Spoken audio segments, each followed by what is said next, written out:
take us back to the moment you realized construction wasn't just a job for you, but your calling. Yeah, it's interesting. A calling is that thing is interesting. I think, a lot of times on my channel, I speak about entrepreneurship, like you're born into it, or like you're kind of born as an entrepreneur, or you're forced into it. And I think my story is a little unique in some ways. I mean, I grew up in the trades. So I grew up as an electrician, working in San Diego.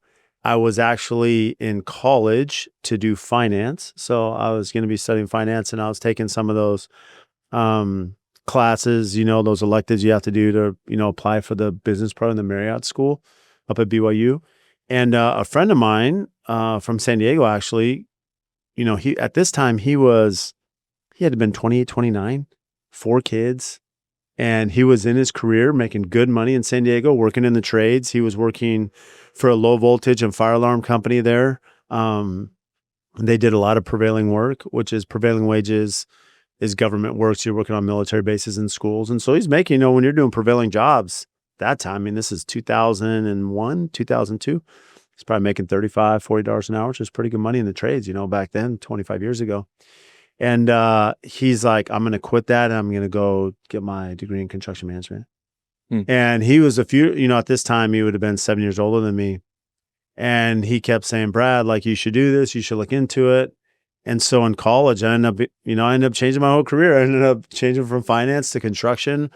BYU had a great construction management program. They placed, all of their students. Math was always easy for me in school, taking AP, Calc in high school and stuff. I never struggled. So, a lot of the program was geared towards engineering because it's part of the civil engineering program.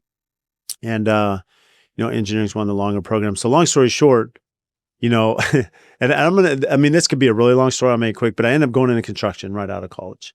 And I come to Phoenix in 2005, worked for a production builder. A lot of people that have heard me, I did that for a year. Then I went in to do the Omni Mauna Lucia. It's an incredible, resort hotel.